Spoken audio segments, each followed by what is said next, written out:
रवि कुमार के online classes में, और मैं रवि कुमार आपका स्वागत करता हूं। आज का जो हमारा टॉपिक है क्या, linear equation in two variables, class 10 के लिए। ठीक, हमको जानना है क्या है लीनियर इक्वेशन। तो सबसे पहले लीनियर इक्वेशन का मतलब क्या होता है वो समझना है, उसके बाद टू वेरिएबल्स के बारे में।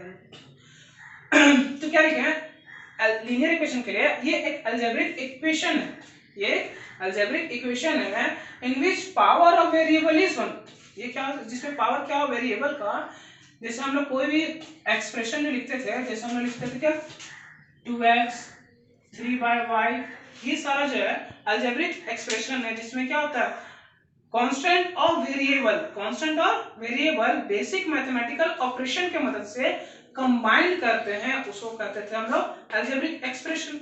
लेकिन जब हम उसको इक्वेशन के फॉर्म में लिखते हैं, ठीक है, इक्वेशन मतलब इक्वल टू समथिंग, ठीक है, इक्वेट करने के लिए, तो उस कंडीशन में अगर वेरिएबल का पावर क्या हो 1 हो, तो उसको क्या कहते हैं हम लोग लीनियर इक्वेशन। जैसे 2x + 3 = 0, तो इसका बेसिक फॉर्म का पूछा जाता है कई बार, तो ax + b = 0, ये इसका है बेसिक फॉर्म। क्या लिखते हैं हम लोग ax + b = 0। तो देख रहे हैं 2x + 3 = 0, y - 3 = 0। तो यहाँ पे सवाल आता है, बोलता है कि माइनस है प्लस था, तो कुछ नहीं है, y + -3 कोई दिक्कत, प्लस माइनस माइनस, तो ये चीज है, ठीक है, और कोई बड़ा बात नहीं, तो वो चीज हो गया। अब हमको पढ़ना जो था इस चैप्टर में वो है टू वेरिएबल। तो यहाँ पे तो वन वेरिएबल, वहां भी वन वेरिएबल दिखाते हैं। अगर वही इक्वेशन ax + by + c = 0 हो जाए, मतलब x और y जो है दो वेरिएबल का यूज अगर हम कर रहे हैं, उसको हम कहते हैं क्या टू वेरिएबल। क्या सी में लीनियर इक्वेशन का टू वेरिएबल का बेसिक फॉर्मूला, ठीक है। तो linear equation in two variable का डिफाइन करके an equation of the form ax + by + c = 0, ठीक है, where a b c are real numbers and x y are the variables, ठीक है, ये चीज।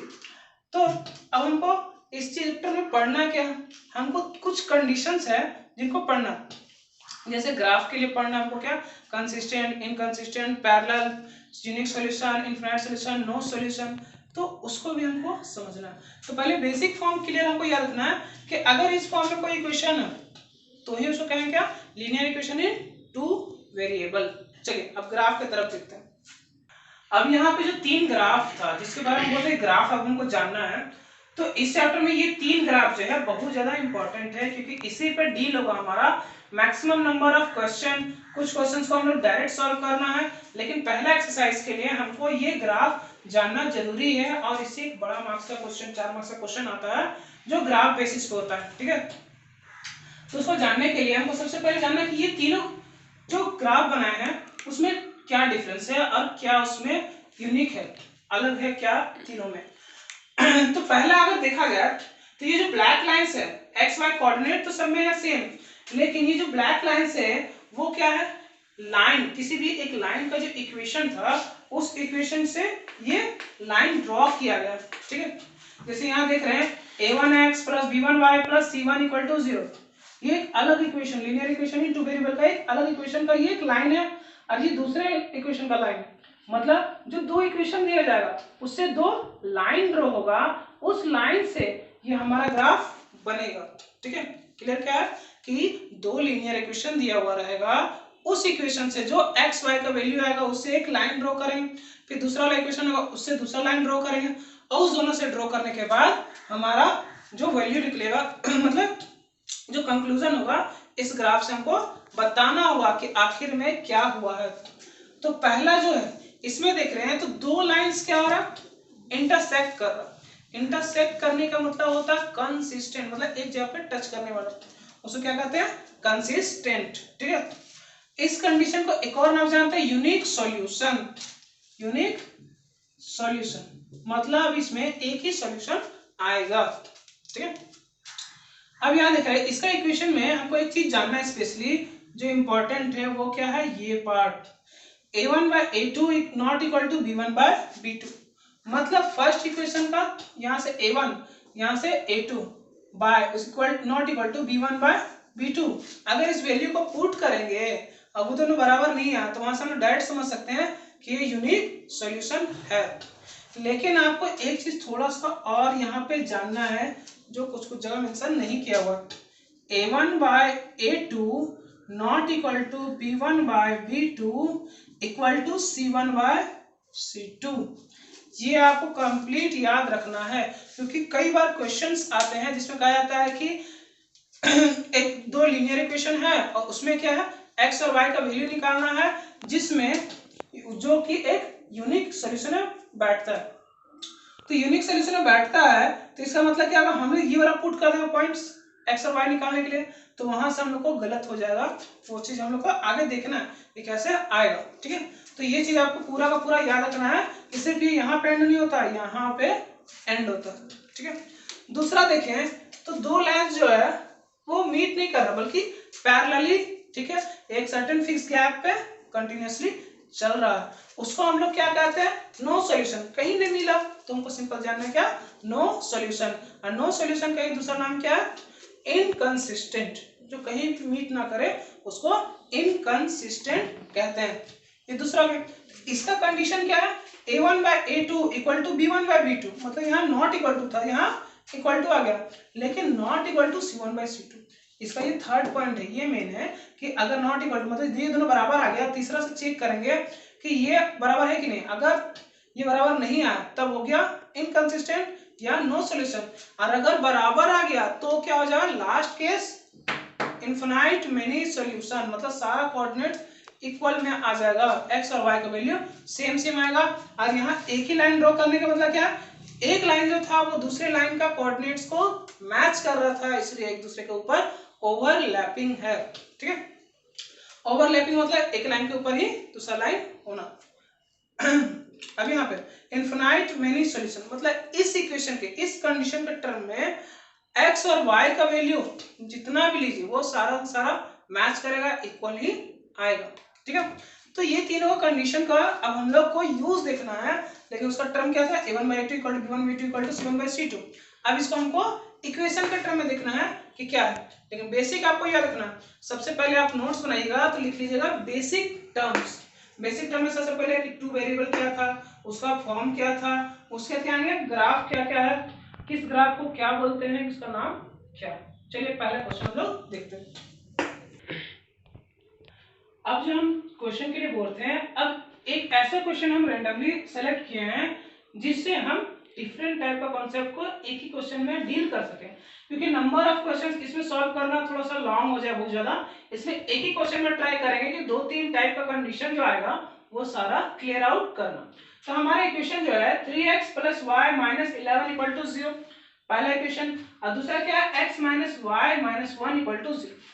हमको इसमें सबसे पहले क्या करना, हमको x और y का एक टेबल निकालना। तो पहला इक्वेशन लिख लेते क्या है, 3x + y - 11 = 0, ये हो गया मेरा इक्वेशन 1।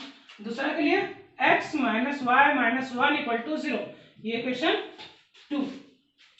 अगर हमको इसका वैल्यूज निकालना है x और y इसके लिए, तो हम लोग क्लास 9 में टेबल वाला पढ़े थे क्या कि हम सिर्फ एक वैल्यू किधर रख रहे हैं, y किधर रखेंगे, -11 तो उधर जाने पे +11 - 3x।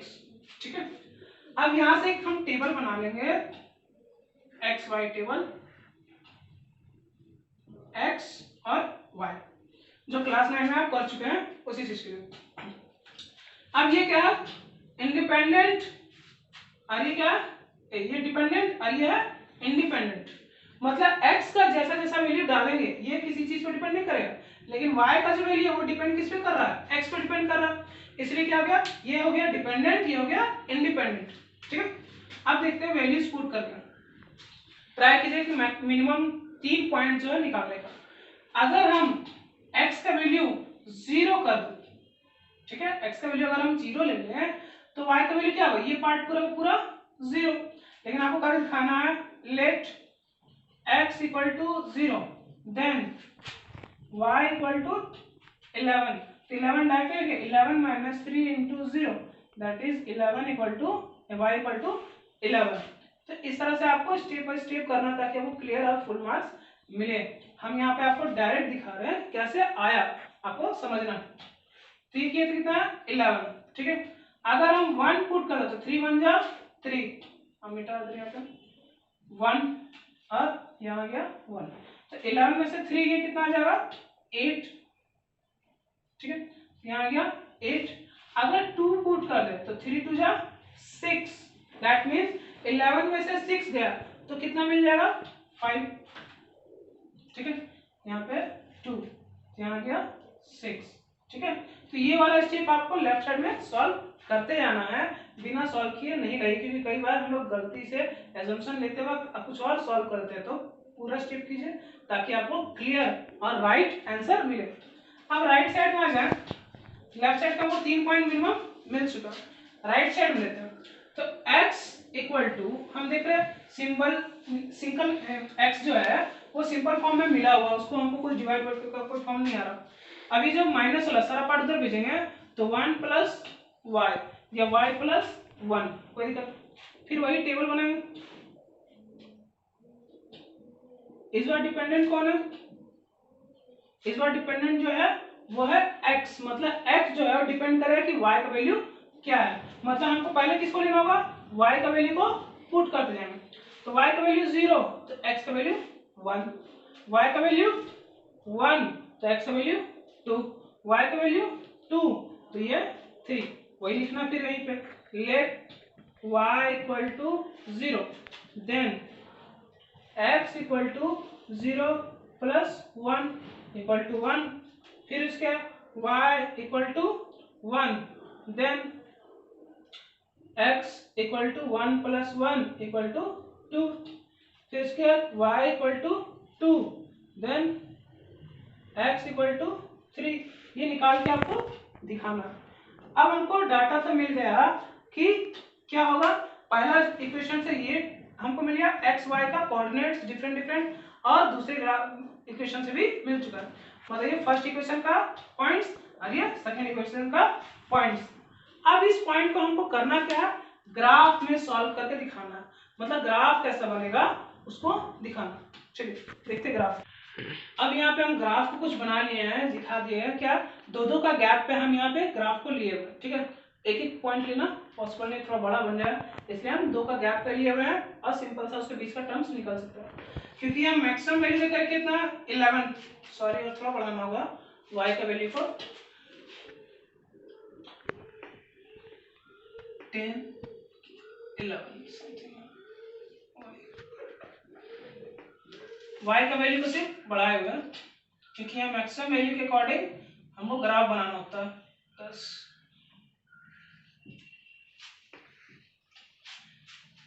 x और y का जो मैक्सिमम वैल्यू होगा वही हमको क्या लेना है, x और y के टर्म में मैक्सिमम वैल्यू तक ले जाना है। यहाँ पे तो छोटा है लेकिन यहाँ से एक मैक्सिमम दिख रहा है क्या 11, ठीक है, ये चीज है।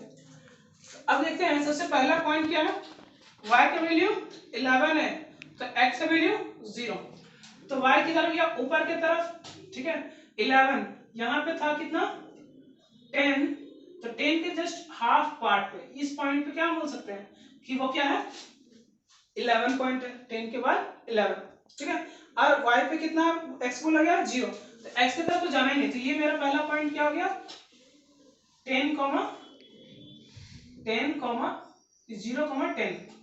x का वैल्यू पहले लिखते हैं y का बाद 0, 10, ठीक है। अब 0, 10 हो गया, दूसरा पॉइंट क्या है 8, 1, तो 8 कितना हो गया, यहाँ y पे 8 दिख रहा है हमको, ठीक है, और 1 इधर से लेंगे तो ऐसे, तो इस पॉइंट पे हमको मिला 8, 1, ठीक है, इसको मिटा दें, 8, 1 मिल गया हमको ये पॉइंट सेकंड। तीसरा पॉइंट क्या 5, 2, तो y पे 5 कितना हो गया 4 और 6 के बीच में 5 और 2 समथिंग, यहाँ पहला 1 ये दोनों के बीच में, यहाँ पे एक एरर थोड़ा सा कि 1 जो है इस दोनों के बीच में, ठीक है, और जो 5, 2 वो यहाँ आएगा, ठीक है, तो 3 पॉइंट हो गया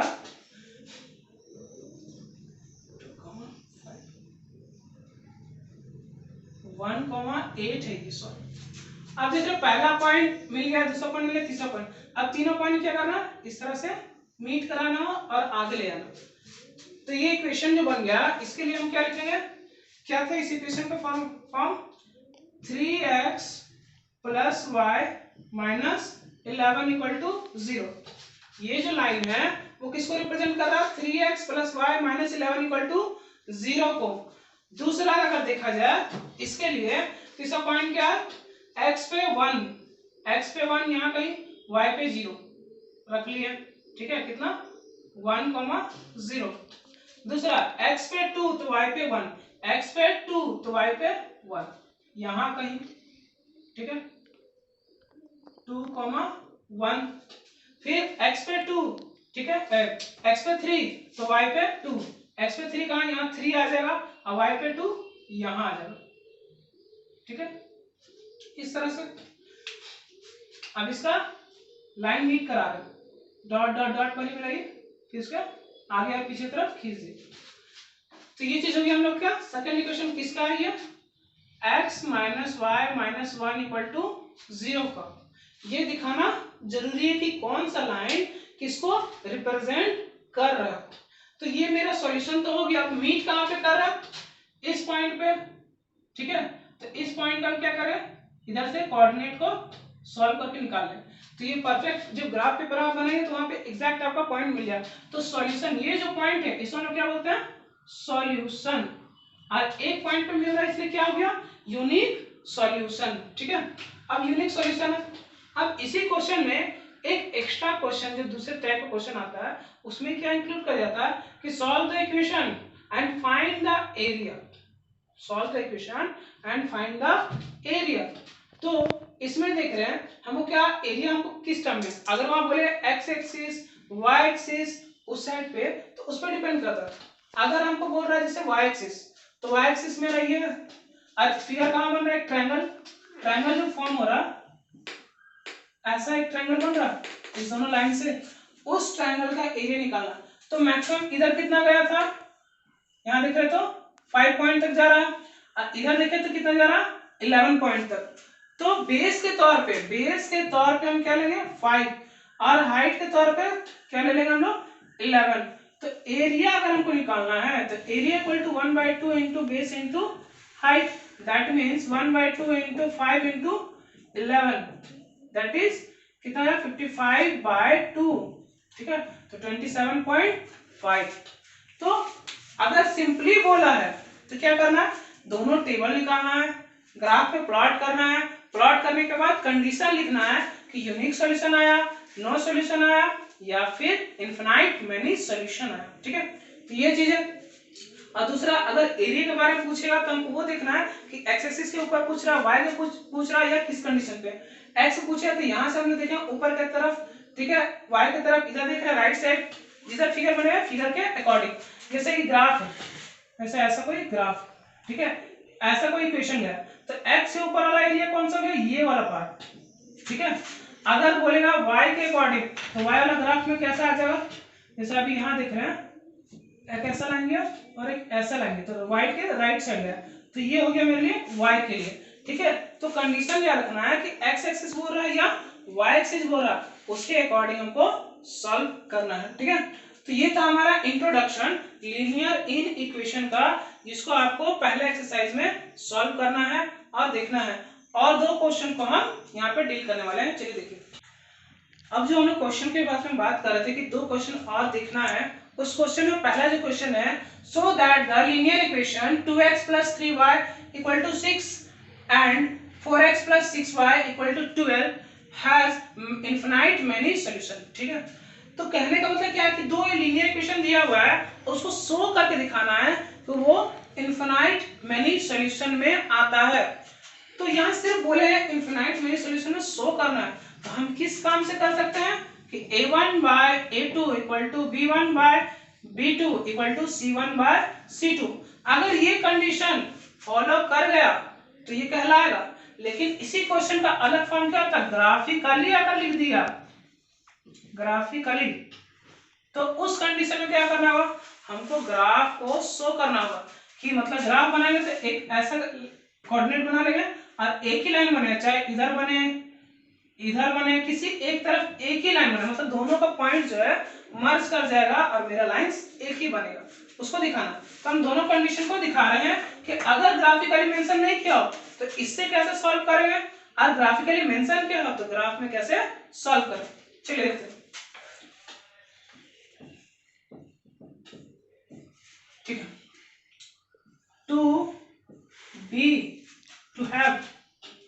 to have infinite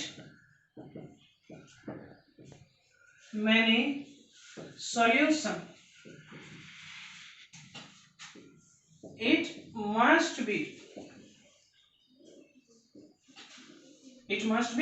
क्या होना चाहिए, a1 by a2 equal to b1 by b2 equal to c1 by c2। सबसे पहले ये लिख लेंगे कि इनफिनाइट मेनी सॉल्यूशन होने के लिए इसे क्या होना जरूरी है, a1 by a2 equal to b1 by b2 equal to c1 by c2। अब a1 कौन है, ये, तो इक्वेशंस को पहले लिख लेते हैं कि 2x plus 3y equal to 6, और दूसरा 4x plus 6y equal to 12। ये लीनियर इक्वेशन अभी नहीं है, हम क्या करना है, इस नंबर को इधर लाना होगा। क्या फॉर्म था, ax plus by plus c equal to 0 के टर्म में, और यहाँ इक्वल टू में एक न्यूमेरिकल वैल्यू है, तो हम क्या करना होगा, इसको चेंज करना पहले। तो 2x plus 3y minus 6 equal to 0, ये हुआ मेरा पहला इक्वेशन। दूसरा 4x plus 6y minus 12 equal to 0, ये हो गया दूसरा इक्वेशन। दोनों इक्वेशन मिल गया।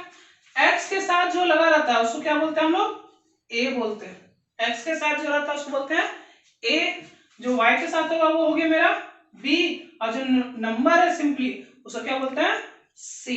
ठीक है, तो अब ये फर्स्ट इक्वेशन है इसलिए हो गया a1 b1 और c1।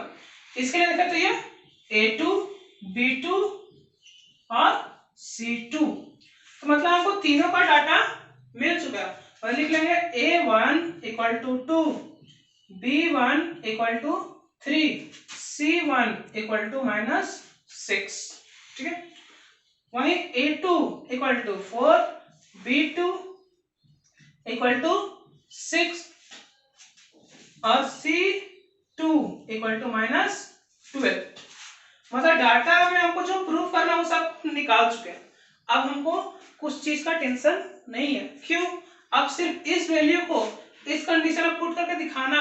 अगर ये सारा रेशियोज इक्वल आ गया तो मेरा आंसर सही। तो हम ये कर दे रहे हैं a1 by a2 b1 by b2 c1 by c2, तो इसको भी बाय में, इसको भी 3 by 6, इसको भी बाय। ठीक है, तो 2 1 जा 2, 2 2 जा 4, 3 1 जा 3, 3 2 जा 6, 6 1 जा 6, 6 2 जा 12, minus minus cancel. That means a1 by a2 equal to 1 by 2 equal to क्या आ गया, b1 by b2, इसको भी छोड़ दो, b1 by b2 equal to 1 by 2 और c1 by c2 equal to 1 by 2। तो तीनों केस में वैल्यू क्या है, इक्वल है। इसका मतलब क्या है, ये फॉलो कर रहा है किसको, a1 by a2 equal to b1 by b2 equal to c1 by c2। therefore it is in the form of, it has infinite many solution, therefore it has infinite many solution। मतलब किए क्या, सबसे पहले condition लिखेंगे, जरूरी है कि infinite many solution का है, नो सॉल्यूशन आ सकता है, यूनिक सॉल्यूशन आता है। तो सबसे पहले हम क्या लिखेंगे, to have infinite many solution it must be. अब यूनिक सॉल्यूशन के लिए रहा तो a1 by a2 equal not equal to b1 by b2, अगर नो सॉल्यूशन रहा तो a1 by a2 equal to b1 by b2 not equal to c1 by c2, और वही इनफिनाइट के लिए अपने केस दिखा दिया। उसके क्या करना है, आपको इक्वेशन को लिख लेना है, उसमें से a1 a2 b1 b2 सबको वैल्यू निकालना है, और जिस कंडीशन में बोलेगा उसको पुट करना है। तो ये क्या था, जब ग्राफिकली नहीं होगा तब के लिए, ग्राफिकली होगा तब क्या करेंगे उसको देखते हैं।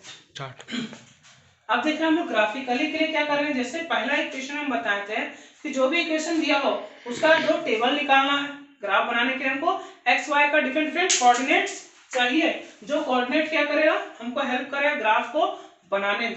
तो सबसे पहले जो दिया होता है 2x + 3y = 6, तो हम 2x इक्वल टू इतना हम 2x के टर्म में निकाल रहे हैं, तो x इक्वल टू ये एक इक्वेशन आ गया by 2, x equal to 6 minus 3y by 2। तो ये इक्वेशन से हमको क्या पहला के लिए हमको कोऑर्डिनेट्स मिलेगा और दूसरा हम देखें तो 4x plus 6y equal to इतना था, 4x इक्वल टू इतना और x इक्वल टू ये। तो अब इस इक्वेशन से भी हमको दूसरा लाइन का पॉइंट्स मिलेगा। अब पहला देखते हैं हमको क्या करना है, यहाँ पे डिपेंडेंट कौन हो गया वापस x, मतलब x का वैल्यू किस पर डिपेंड कर रहा है y पे, मतलब हमको y का वैल्यू को पहले लेना है। y का वैल्यू अगर 0 ले ले तो यहाँ क्या लिखा फिर वही let y equal to 0, then क्या हो जाएगा x equal to 6 minus 3 into 0 by 2, that means x equal to 6 by 2 equal to 3। तो क्या गया 3, ठीक है। दूसरा पॉइंट देखें तो अगर हम यहाँ पे 1 डाल x का y का वैल्यू 1 डाल देते हैं तो ऑड के टर्म में आ जाएगा, और ऑड का टर्म हमको नहीं लेना, तो हम क्या करें 2 पुट कर दे, तो 3 2 जा 6, 6 में से 6 गया 0 और 0 बाई 2 इक्वल टू 0, ठीक है। 2 पॉइंट तो मिल गए। तीसरा हम क्या ले रहे हैं -4, -4 लेंगे तो कितना हो जाएगा 3 4 जा 12, ठीक है, 3 4 जा 12 और माइनस माइनस प्लस हो जाएगा, ठीक है, प्लस हो गया तो इसका मतलब कितना आ जाएगा 12 प्लस 6 18, 18 बाई 2 कितना हो गया 9, ठीक है, मतलब x का वैल्यू मिल गया आपको। तो यहाँ क्लियर हो गया, 3 पॉइंट मिल गया। अब दूसरे में चलते हैं, यहाँ देख रहे हैं सबसे पहले पहला प्रोसेस वही सेम करें, क्या y पे डिपेंडेंट फिर हो रहा है, y का वैल्यू फिर वापस पहले लेंगे हम लोग 0। ये याद रखना कि स्टार्टिंग में एक का वैल्यू 0 लेने पे थोड़ा सा इजी हो जाता है हम लोग के लिए ये चीज। अब यहाँ 0 ले लिया तो 12 बाई 4 से बचा, 12 बाई 4 कितने बार में 3 बार में, ठीक है। दूसरा ले लें, अगर हम पुट कर दे 2 तो 6 2 जा 12, तो कितना 12, 12 में से 12 गया 0, तो 0 बाई 4 0। अगर सिर्फ y का वैल्यू 1 पुट कर दें तो 1 पुट करें 6, 12 में से 6 गया 6, 6 बाई 4 करेंगे तो कितना आया 3 बाई 2, दैट मीन्स 1.5। तो 1.5 हम लोग इस बार ले रहे हैं, ठीक है, क्यों, क्योंकि थोड़ा सा फिर टर्म वही लंबा जाएगा, या फिर अगर नहीं लेना है तो वही करें 12 माइनस 6 इंटू -4 ले लें, ठीक है। तो 12 minus minus plus 24, that means 36 by 2 कितना हो जा रहा है 18, और 18 क्या हो रहा है बहुत बड़ा नंबर हो जा रहा है ग्राफ में शो करने के लिए, इसलिए हम लोग पॉइंट्स वाले को इसमें रेफर कर रहे हैं, ठीक है। अब हमको कोऑर्डिनेट्स तो मिल गया, अब ग्राफ क्या करना है, ग्राफ में पहले ही हम बताए थे पहले क्वेश्चन में कि कैसे हम लोग ग्राफ को प्लॉट करना है, ठीक है। मतलब ये मेरे लिए पॉइंट 1 मान सकते हैं इसको, जैसे मान लेते हैं P1 P2 P3, ठीक है, ये है Q1 Q2 और Q3, ठीक है। तो यहाँ पे हमको अब ग्राफ हम दिखा रहे हैं, थोड़ा सा देखिए।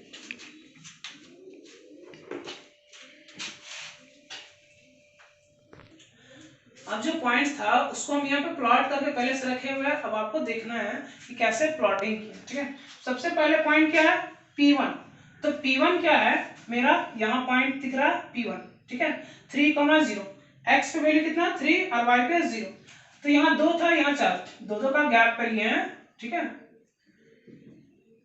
सब तरफ वही 2 का गैप है, ठीक है। तो हमको इधर ही सॉल्व करना और कोई लेना तो है नहीं। पहला जो था P1 का पॉइंट 3,0, तो 2 और 4 के बीच में 3 और ऊपर नीचे तो जाना नहीं, y का वैल्यू 0, तो P1 मिल गया। Q1 का भी वैल्यू देखें तो 3,0, तो मतलब P1 और Q1 एक ही जगह मिल गया। दूसरा 0,2 P2 का वैल्यू, तो P2 यहाँ देख रहे हैं x पे 0 y पे 2, तो y पे सिर्फ 2 पे चलेगा, तो P2 मिल गया। और यहाँ Q2 देख रहे हैं वो भी 0,2, तो वही लिख दिए, कोई दिक्कत। तीसरा पॉइंट जो है यहाँ 9/4, 9/4, तो देख रहे हैं x के तरफ चलेगा पहले 9, 8 और 10 के बीच में 9, इधर से -4, तो यहाँ आगे मेरा पॉइंट P3, ठीक है।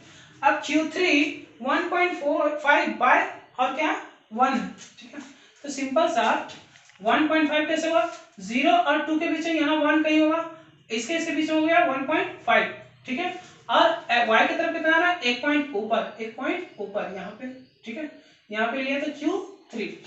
अगर हम इस सारे पॉइंट्स को मिला रहे हैं, ठीक है, पॉइंट वाइज पॉइंट पर ही मिलाते हैं, कितना,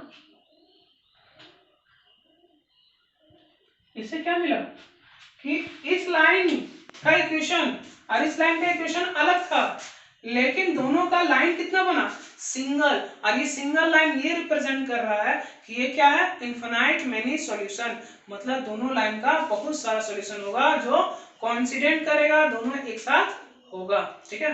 तो ये था हमारा टॉपिक आज के पहले चैप्टर के लिए, इस चैप्टर के लिए जो पहले पार्ट में क्लियर किया गया। पहला एक्सरसाइज आपको इसी पे बेस है सबको सॉल्व करना, ठीक है। तो कंडीशन आपको याद रखना है क्या, कि क्या क्या कंडीशन है, यूनिक है, इनफिनाइट मेनी सॉल्यूशन है या नो सॉल्यूशन है, वो सब कंडीशन याद रखना और डायरेक्ट पुट करना, आपका सॉल्यूशन सही होगा, ठीक है। चलिए आप लोग ट्राई कीजिएगा। Thank you.